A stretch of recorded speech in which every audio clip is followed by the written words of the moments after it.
Welcome back. Hardships, difficulties and emotional disturbance ये हर किसी की ज़िंदगी का हिस्सा हैं। हर किसी की ज़िंदगी इन मराहल से ज़रूर गुज़रती है, लेकिन इन तमाम चीज़ों को कंट्रोल करने के लिए सिर्फ एक ही वैक्सीन इस्तेमाल की जाती है, और वो है विल पावर। जिस इंसान की विल पावर जितनी स्ट्रॉन्ग होती है, वो उतना ही स्ट्रॉन्गली, उतना ही इफ़ेक्टिवली इन चीज़ों को फेस करता है। विल पावर यानी कुव्वत इरादी। इसी कुव्वत इरादी के मौजू को लेकर एक रिसर्च की गई। उस रिसर्च में 3 नाबालिग बच्चों को यूज़ किया गया। उन तीनों बच्चों को अलग अलग रूम्स में बिठा दिया गया और उनके सामने मुख्तलिफ़ किस्म के कुछ खाने रख दिए गए। उन बच्चों को कहा यह गया कि आपने 30 मिनट तक, यानी कि 30 मिनट तक इस डिश से कुछ नहीं खाना, इन खानों में से किसी भी खाने को टच तक नहीं करना, और जब 30 मिनट गुजर जाएंगे तो हम आपको इससे भी एक बेहतरीन डिश पेश करेंगे जो आपके खाने के लिए होगी। अब इन बच्चों पे रिसर्च शुरू की गई। बच्चों को रूम्स में बिठा दिया गया और 30 मिनट तक उन रूम्स को बंद कर दिया गया। आफ्टर 30 मिनट जब रिसर्चर्स ने उन बच्चों को दोबारा से चेक किया तो उनमें से जो पहला बच्चा था, उस बच्चे ने डिश को कम्प्लीटली तौर पर ख़त्म कर दिया था। जितनी भी किस्म के जो चीज़ें उसके सामने रखी गई थी, वो उन तमाम चीज़ों को खा चुका था।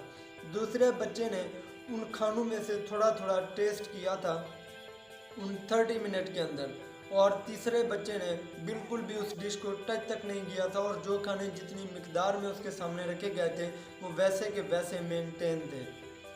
अब रिसर्चर ने उन बच्चों के उस डाटे को सेव कर लिया, उनकी इन्फॉर्मेशन को सेव कर लिया और वहाँ से चले गए। ज़िंदगी के 30 साल गुजरने के बाद उन्हें रिसर्चर ने उन्हीं बच्चों को उनके डाटे के मुताबिक फिर से ढूंढा, फिर से उन्हें तलाश किया और उनकी ज़िंदगी को ऑब्ज़र्व किया, तो जो नतीजा मिला वो बहुत ही हैरानकुन था। सबसे पहला बच्चा जो तमाम के तमाम खाने को 30 मिनट के अंदर फिनिश कर चुका था, उस बच्चे की जब ज़िंदगी को ऑब्ज़र्व किया गया तो वो एक नॉर्मल लाइफ जी रहा था, एक नॉर्मल ज़िंदगी बसर कर रहा था, एक आम इंसान की तरह। जब दूसरे बच्चे को चेक किया गया जिसने खाने को थोड़ा टेस्ट किया था, तो उस बच्चे की ज़िंदगी काफ़ी हद तक सेटल तो थी, लेकिन उस लेवल पर नहीं थी जिसे हम एक्स्ट्रा ऑर्डिनरी लेवल कहते हैं। तीसरे बच्चे को जब चेक किया, जिसने अपनी टेम्पटेशन से फ़ाइट किया, अपनी ख्वाहिशात से फ़ाइट किया और ख़ुद पे कंट्रोल किया, तो वो उस इंसान को मिलने के लिए भी रिसर्चर को वक्त लेना पड़ा, यानी रिसर्चर्स को उस इंसान तक पहुंचने के लिए भी कुछ कीमत अदा करनी पड़ी।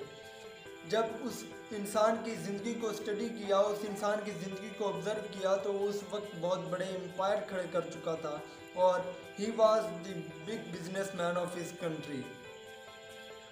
रिसर्चर इस नतीजे पर पहुँचे कि जिस इंसान की विल पावर जितनी स्ट्रॉन्ग होती है, जो इंसान जितना अपनी ख्वाहिशात और टेम्पटेशन से फ़ाइट कर सकता है, वो इंसान उतना ही आगे जा सकता है।